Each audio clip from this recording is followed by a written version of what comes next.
Ayan po ang corner ni Marco Antonio Barrera. Sigue igual, no te está haciendo nada. La mano izquierda no te la está atinando. Quiero que estés vivo. So far, we have Barrera ahead. Kung bilangan ho, unofficial, sa round number 3, he took rounds 2 and 3. Manny Pacquiao took round number 1. Again, unofficial scorecard po dito sa ringside ng Mandalay Bay. Pamula kay Chino Trinidad, Quinito Henson, at saka Manny Piñol. Ito po ang highlights ng round number 3. Ito yung sinasabi natin kanina, no? Yung distansya, hindi pa nakukuha ni Manny. Magandang ginagawa ni Barrera ngayon. Right. Nung nakita na yung pagkakataon si Barrera to score with that right, yun. Round number 4.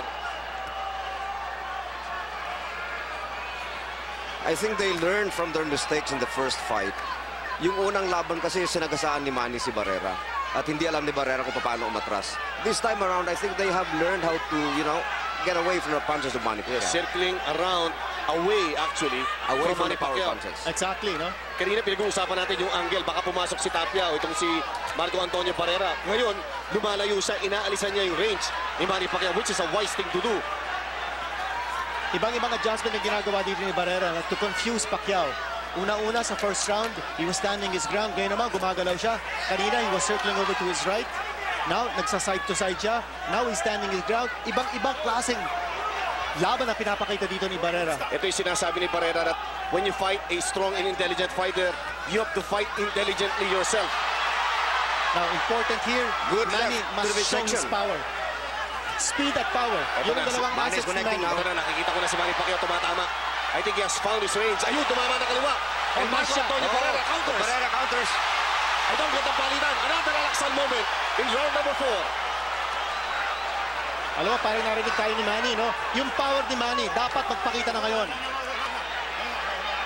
Dapat maramdaman ni Marco Antonio Barrera And heavy breathing from yung power ni Manny.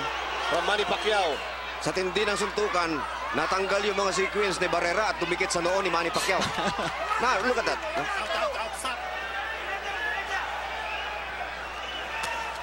Manny still working with that looper. Barrera with the counter to the... actually, dito sa may tagiliran niya, no? Dito sa may kidney area ni Manny Pacquiao. Manny still looking for that combination. But Manny is gaining confidence now. Oh, little by little. Nakikita Nakukuha na natin. yung range. Oh, yung range. Ito yung tinatawag natin inuunti-unti. Tama. Inside of one. Good right by Manny Pacquiao. Ito, dito mahihilo si Marco Antonio Barrera. Ni kanon pa lang gano'n. Dati kaliwa lang. Oh, nice Wow, shot. solid Left hand. By Manny. Pero bumalik yung Marco Antonio Barrera. Oo nga, no, nando sa may bandang kanang noo. Ni Manny yung sequence yung shorts itong si Marco Antonio Barrera. Pero magandang round ito for Manny so far. Good round by Manny Pacquiao. He's winning this round. Barrera tries to go to the midsection, but he is leaving himself open. Good right again by Manny. Pumapasok na. At least napapadama yung kanan inside of 10 seconds. And this round, an improved round for Manny Pacquiao. In between rounds, by the way, That round has to go to the pambansang kamao, Manny Pacquiao.